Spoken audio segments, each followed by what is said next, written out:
Arkadaşlar merhaba. Bozkır'ın ortasından, Ankara'dan hepinizi selamlıyorum. Burada 35 fitlik bir yelkenli tekne projesine giriştik. Projeye girişmemizin temel sebebi sadece dünya turu yapmak değil, aynı zamanda gündelik hayatın getirdiği hırslardan arınmak, daha doğayla bütünleşik, sakin bir yaşam tarzına dönebilmek aslında. Bu proje eğer her şey yolunda giderse sadece bizim için bir gezme aracı değil, aynı zamanda bir ev gibi de. Projeye başladığımızdan beri birçok Türkçe kaynak tabii araştırdık fakat bu konuda Türkçe kaynak çok kısıtlı sayıda var. Dolayısıyla biz de yabancı kaynaklardan bütün bilgilerimizi edinmek zorunda kaldık. Bu yüzden de şunu düşündük, bütün bu edindiğimiz bilgileri, tecrübelerimizi bir YouTube kanalında sizlere aktaralım. İşte böylece projemizi her aşamada fotoğraflamaya ve video ile kayıt altına almaya başladık. Fakat buna sadece teknik bir şeylerin anlatıldığı bir videolar gözüyle bakmamanızı rica ederim. Çünkü bunu yapmamızın temel sebeplerinden bir tanesi de aslında belki biraz insanlara ilham verebilmek idi. Birçoğumuz birçok hayaller kuruyoruz. Sonra bu hayalleri gerçekleştirmeye çalışırken bir takım toplumsal baskılarla, engellerle veya ekonomik sıkıntılarla boğuşup ya da boğuşacağımızı öngörüp kendi konfor zonumuza çekiliyoruz. Hayallerimizi terk ediyoruz. Eğer insan dünyaya bir kere geliyorsa bana göre bu doğru değil. İnsan hayalini kurduğu bir şeyi yaşayabilmeli ya da en azından bunun için bir mücadele verebilmeli. Biz de bu sebeple aslında kendimize bir tekne yapıyoruz. Hayallerinizin peşinden koşturmanın aslında o kadar da zor olmadığını sizlere gösterebilmeye çalışıyoruz. Destekleriniz için hepinize teşekkür ediyorum. Özellikle de Sinan kardeşim başta olmak üzere kanalımızı izlemeye devam edin.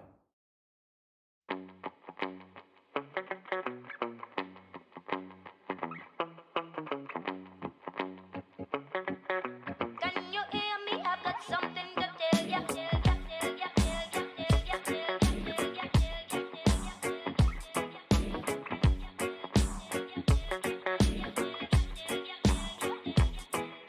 So I look up then I look around. What's the matter there? Something deep is getting rotten, dirty and smelly. I can feel the heart bubble like I'm walking on jelly. Can you hear me? I've got something to tell ya. It's about birth certificates, you're straighted as stuck. Oh, and I'm sanctum on the own another flock. The big bad gangster on top. Of the corrupt shepherd that the cops don't stop. Why too much television? Killing my vision on a mission, gonna free my mind up in the system. Burn my Babylon down, our children listen. Your mind is in a prison, sitting, killing your wisdom. In a mind prison, sitting in a prison. Merhaba. Caner'le tanıştınız. Caner Ankara'da kendi teknesini yapmaya başladı. Yaşadığı yerde deniz olmaması onu vazgeçirememiş. Harekete geçmek isteyip sürekli erteleyenlere duyurulur.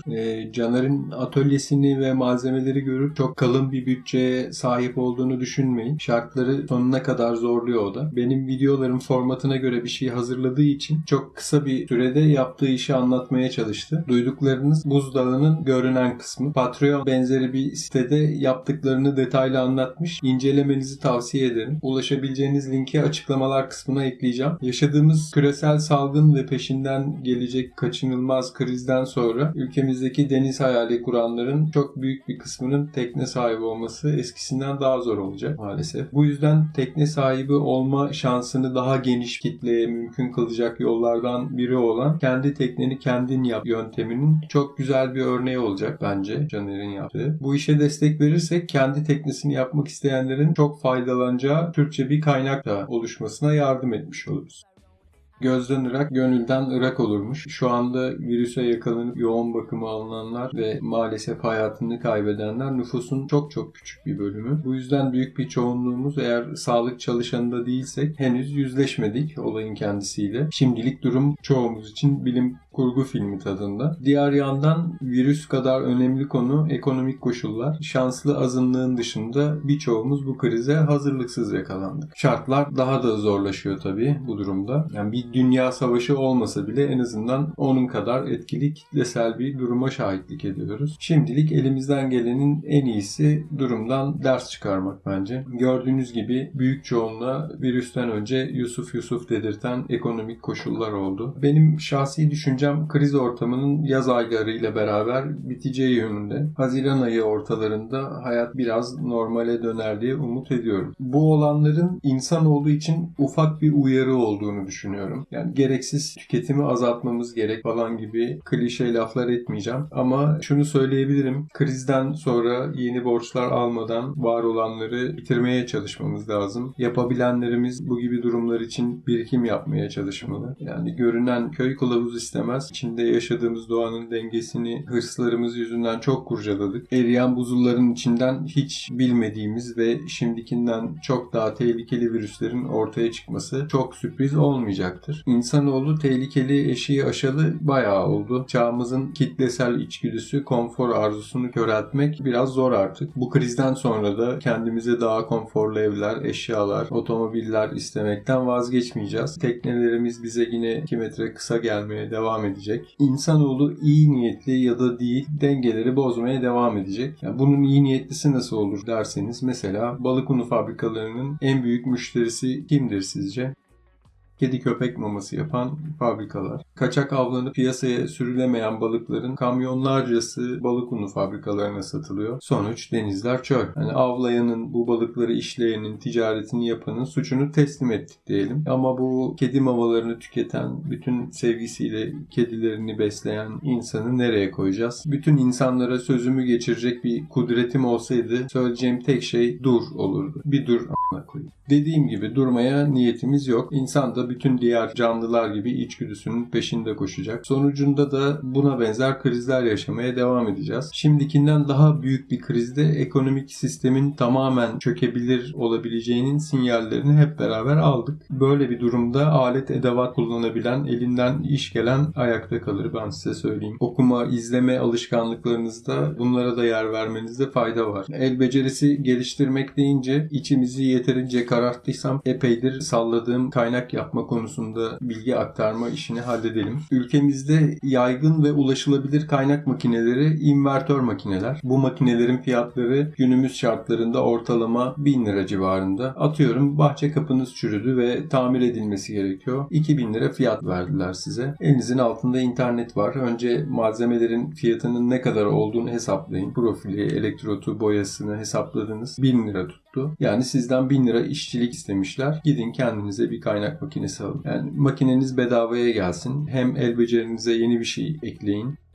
Büyük şehirde yaşayanların yapı marketlerden makineyi kiralama avantajı var. Bu durum değerlendirilebilir. Ya da benim yaptığım gibi tanıdığınız birinden ödünç almak çok daha güzel çözüm olur. Yani çok kolay olmamakla beraber birazdan anlattığımda göreceksiniz, yapılamayacak bir şey değil. Önceki bölümlerden birinde izleyen arkadaşlardan biri kaynak hazzı açmanın önemli olduğunu hatırlatmış. Gerçekten önemli bilgi ama yani başta ihtiyacınız olacak mı çok emin değilim. Bunu şöyle anlatabilirim. Yani öncelikle amatör olmanın çerçevesini belirlemek lazım. Öğrenmeye başladıktan sonra uzun süre 1-2 milim civarı profillerle işinizi göreceksiniz. Bu incelikteki profillere kaynak ağzı açmayı bırakın. Yani biraz fazla taşlasanız profil kaynatırken erir, uğraştırır sizi. Yani eğer kullandığınız demirin kalınlığı 4-5 milim üzerindeyse o zaman kaynak ağzı açmanız gerekir. Bu et kalınlığındaki bir demiri kullanıyorsanız taşıdığı yük fazla olacak demektir. Benim amatörlüğümün sınırı burası. Yani bir bahçe kapısını gerektirdiği malzeme ve işçilik kalitesiyle 8 tonluk bir tekneyi taşıyacak römorkun ki bir değil. Ben yıllardır kendi kaynak işlerimi yaptığım halde teknenin römorku kaynatılırken profesyonel destek aldım. Benim amacım size çok riskli olmayan işlerinizi kendinizin nasıl yapabileceğinizi göstermek. İşin teorik kısmı ile ilgili Türkçe kaynak bol bol var. Video açıklamasına örnek birkaç link ekleyeceğim. İncelemek isterseniz bakarsınız. Benim derdim işin pratik kısmı. İşin pratik kısmında iyi bir kaynak için 3 şey önemli. Kaynatılacak metalin düzgün hazırlanması, makinenin amperinin iyi ayarlanması, son olarak da el becerisi. Bunları anlatmaya başlamadan önce 1-2 güvenlik tiyosu vermek istiyorum size önce. En önemlisi gözlerinizi korumanız. Amatör olarak öğrenmeye başladığınızda ilk başınıza gelebilecek aksilik gözünüzü kaynak alması.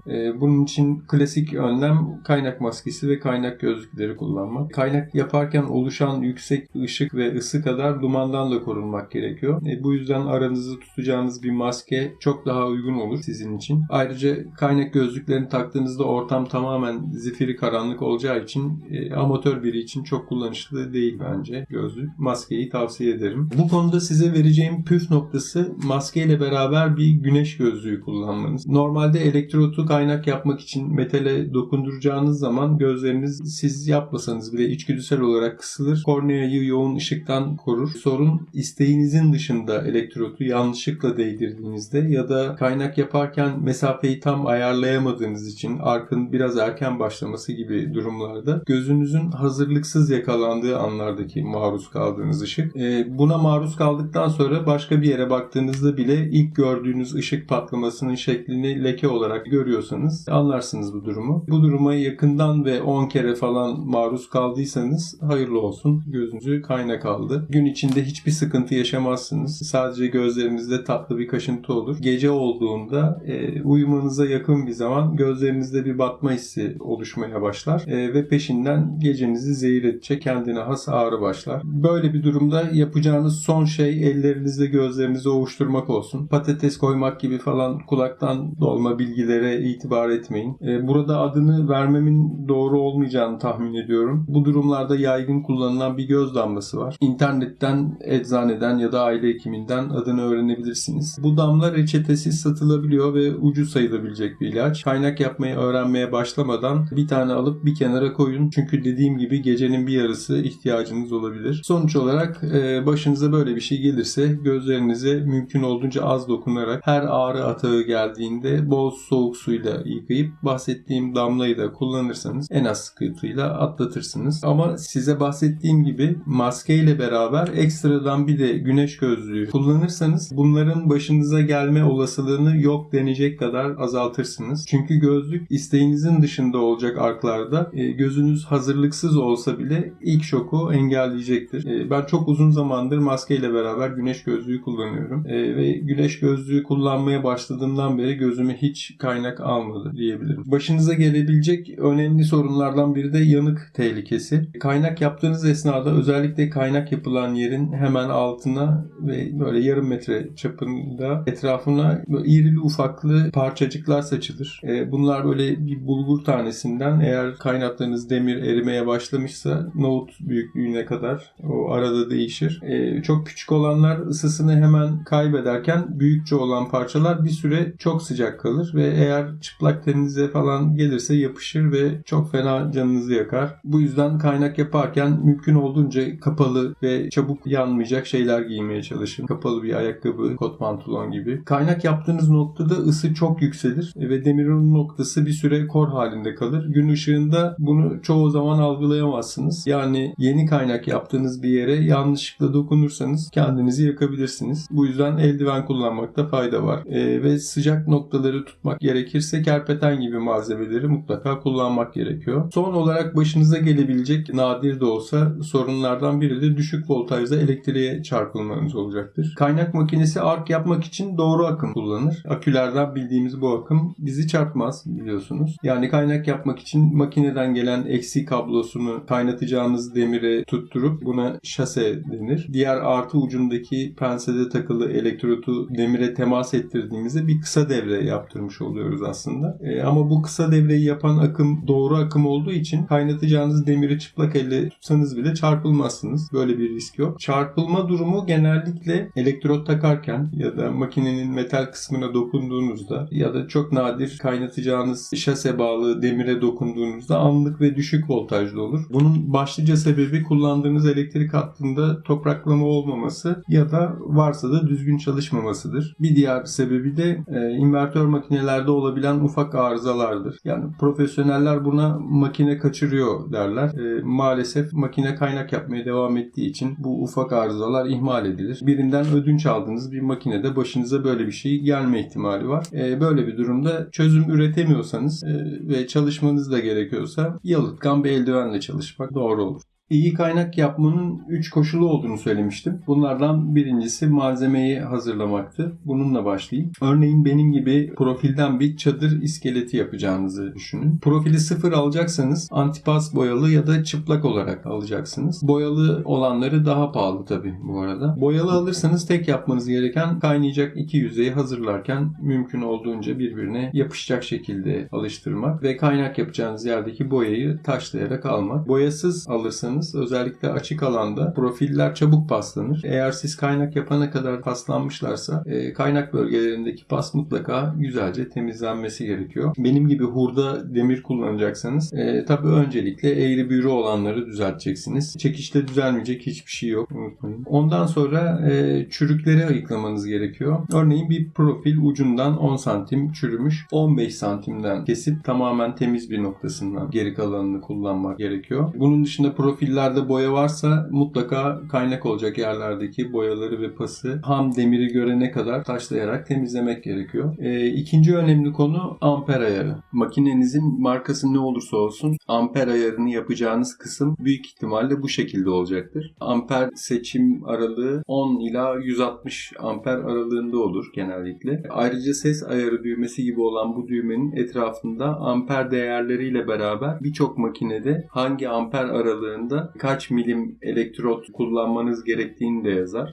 Bizim işimizi görecek olan klasik elektrotlar 2 milim ile 5 milim arasında değişiyor. Amatörce kaynak yapacaksanız ihtiyacınız olan elektrot 2,5 milimetre olanıdır. İstisnai durumlarda bir kalınlığı olan 3,25'te kullanabilirsiniz. Basit mantıkla kaynak yapacağınız metalin et kalınlığı düştükçe amper ve elektrot çapı düşer. Metalin et kalınlığı arttıkça amper ve elektrot çapı artar. İstisnai durumlarda amperi bilerek çok düşük ya da çok yüksek ayarlamanız gerekebilir. Örneğin kaynatacağınız iki demirin arası biraz boş kaldıysa amperi normalden biraz daha düşürerek boşluğu daha kolay doldurabilirsiniz. Ya da kapatmanız gereken bir delik olduğunda yine amperi normalden biraz daha düşük kullanırsanız çalışmanız daha kolay olacaktır. Delik biraz büyükçe ise bir elektrotu çekiçle ezip dışındaki soğutma kabuğunu kırarak içindeki metal çubuğu bu iş için şu şekilde kullanabilirsiniz. Amperi çok yükselterek de yapabileceğiniz işler var. Örneğin kesmeniz gereken ama spralle çalışamayacağınız dar bir yerdeki demiri amperi sonuna kadar açarak kesebilirsiniz. Ya da istediğiniz büyüklükte bir delik açabilirsiniz. Birlikte yapalım bunu isterseniz.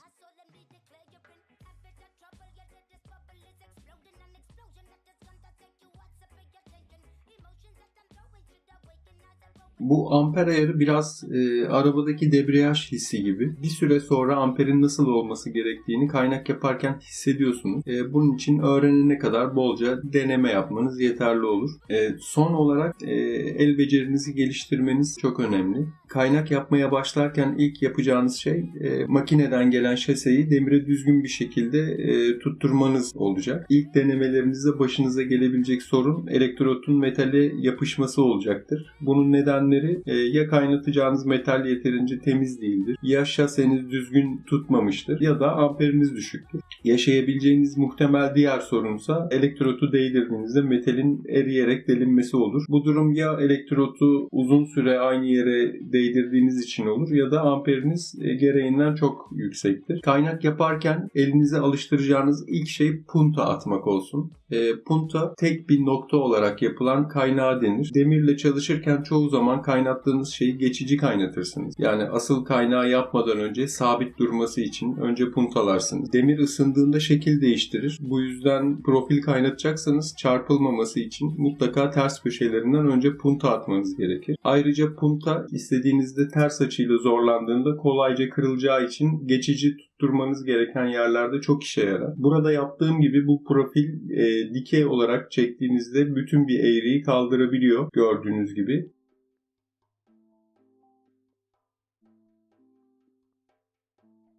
ama yatay olarak zorladığında kolayca kırılabiliyor. Dediğim gibi önce bol bol punta çalışması yapın. Makinenizin şase kablosunun ucunda demir kanca varsa direkt onu kullanarak, maşa varsa maşaya kısa bir parça inşaat demiri tutturup onunla demir bir yüzeye punta atarak tutturmaya çalışın. Punta tek noktaya kısa süre uygulanarak yapılır. Buna dikkat edin. Her seferinde bir çekiçle attığınız puntanın üzerindeki cürufu kırıp temizleyerek tutup tutmadığına bakın. Çok uzun süre ark yaptırmanız sağlam tutacağı anlamına gelmiyor. Tam tersine ya kaynağı şişirirsiniz ya da demiri eritirsiniz. Her tutan puntanızdan sonra kaynattığınız demiri sağa sola zorlayarak ne şekilde koptuğunu anlamaya çalışın. Punta atmada belli bir seviyeye geldikten sonra kaynak yapmak için tek yapmanız gereken kaynatacağınız yerde peş peşe birbirine değen puntalar atmak. Sonunda üzerindeki cürufu kırdığınızda böyle bir görüntü elde edebiliyorsanız kaynağınız olmuş demektir. Amatör olarak kaynak işlerinizi halledebilirsiniz. Bu noktadan sonra farklı kaynak yöntemlerini araştırıp uygulayarak kendinizi geliştirebilirsiniz. Kaynak mevzusundan Anatolika'nın hikayesine vakit kalmadı. Bir dahaki bölümde devam ederim. Şimdilik anlatacaklarım bu kadar. Görüşmek üzere, sağlıcakla kalın.